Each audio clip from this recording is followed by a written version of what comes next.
Well, we have been observing dramatic climate-related impacts this year. One of them has been recently in Spain, that over 200 people have died as a consequence of floods. These climate-related impacts are related to the increases in average temperature across the world and also in individual countries. For example, the data that we have suggests that in the last few years, the average temperature for individual countries on average has grown by 30 days. This is just incredibly significant. So currently the OECD has developed a comprehensive data set on climate-related hazards, which shows how these impacts have been moving in the last 40 years. It does confirm that climate-related hazards are dramatic, will increase over time, and are affecting large populations.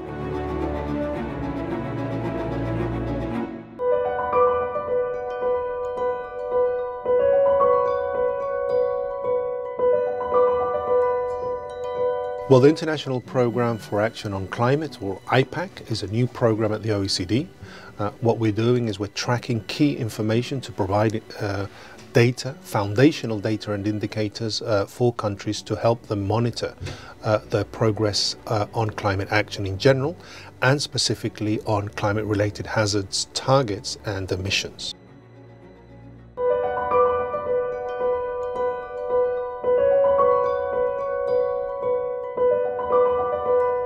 We are not on track to meet our climate goals. We're observing that there is a significant ambition gap, by which we mean that current targets on greenhouse gas emission reductions by countries are considerably lower than they should be to achieve the Paris Agreement goals. And secondly, we're observing what we call an implementation gap. Even those targets might not be met because countries are not complying or fulfilling their commitments.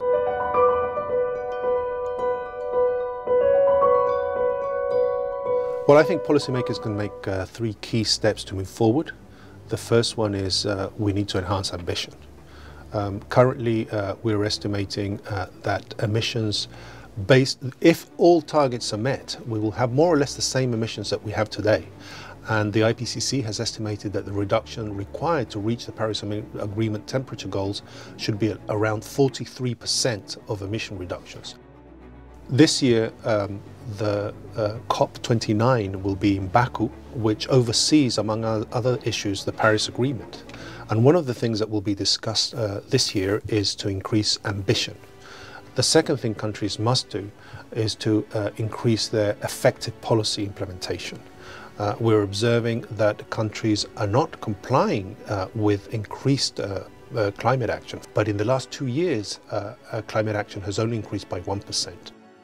And finally, we're seeing these impacts on communities and livelihoods. So we need countries to increase the capacity to deal with the climate change impacts through adaptation plans and policies directed towards the most vulnerable people.